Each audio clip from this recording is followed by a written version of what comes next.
Welcome! Today I want to talk about creatine. We've all heard about how creatine is great for people who are lifting weights and building muscle, athletes, but there is a lot of research coming out now about how creatine is really beneficial for our brains and can even possibly prevent dementia. My name is Danielle, and on this channel we learn ways to grow older and better. So what is creatine? Creatine is created by our bodies and it is stored in our muscle cells and in brain cells. Creatine helps our mitochondria to produce more energy. So that is an excellent way to keep our bodies healthy. What are the potential benefits of creatine? It can help boost your mood, it can help your skin health, it can help your muscle strength, your bone strength. It can even help with sleep deprivation. It can help with your skin health. Studies are showing that creatine can be one of several ways to help prevent dementia. You do need to take it preventatively. Once you have dementia, they're seeing that they don't find much improvement. But even people with mild cognitive impairment, which is really the pre-stage of dementia, they have shown some promise. There was one study that showed a 22% decrease in the progression toward dementia over a period of 5 years. So that's really hopeful.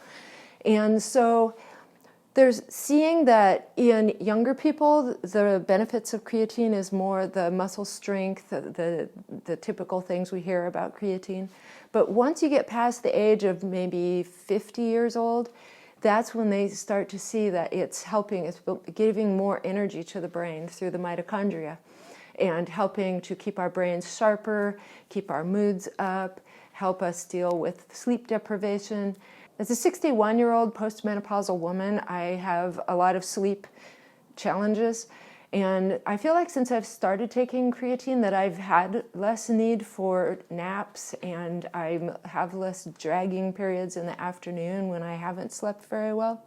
So that has been a real benefit. The dosing for creatine is kind of interesting. The strategy is to kind of saturate the body, the muscle cells and the brain cells with creatine in a saturation period of about 5 days to 7 days.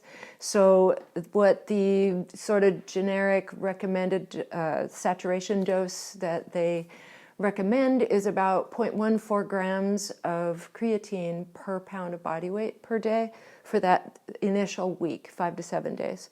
And then after that, it's usually about 5 grams a day recommended. You should take it with water. I recently read that it is better to take creatine in the morning. And another beneficial time to take it is following some resistance training. So I've switched my creatine dosing to the morning. I was taking it, I was mixing it with water, and then I would take my glycine, my taurine, and my magnesium, which I take for sleep and heart health. I was using my creatine and water to take those supplements. Now I've switched to taking my creatine in the morning because I found that studies show that taking it in the morning is more beneficial. There's the usual caveats though. Talk to your doctor before you start a new supplement. Every person is an individual. You might have special health needs. Research has also shown, interestingly, that creatine reacts a little bit different in males than females. They're still researching that, so we're not really sure how the ins and outs of that, like how is it different. A study I saw that was looking at that was actually a mouse study, so we don't really know that much about the gender differences yet in humans. So there's that, and if you have any special health needs or maybe you have mild cognitive impairment, your doctor can help you with dosing to see if maybe you should have a higher dose. Another thing to think about is the difference between different types of creatine. The two most common that you'll hear about is the creatine monohydrate and creatine HCl. The type in the studies that showed the highest efficacy was the monohydrate, creatine monohydrate. Some people do get kind of stomach upset with that though, so they'll try HCl. I'm sticking with monohydrate. It hasn't caused me problems, but the HCl seems in the studies to be a little bit less effective. So that's good to know. Also focus on creatine monohydrate that is micronized. And there are some brands that mix with water a little better. I had some before that I got from Walmart that didn't mix with water very well. It was really gritty. So just drink it fast. It's not that big of a deal. The brand I have now, I'll take a picture so you can take a look at it. That one mixes a little bit better. And so try a couple different kinds. Check out some of the links to research that I've put in the description below. There's quite a bit of research on creatine and brain health, and it's really interesting to read. And I hope that you're as motivated as I was to try it.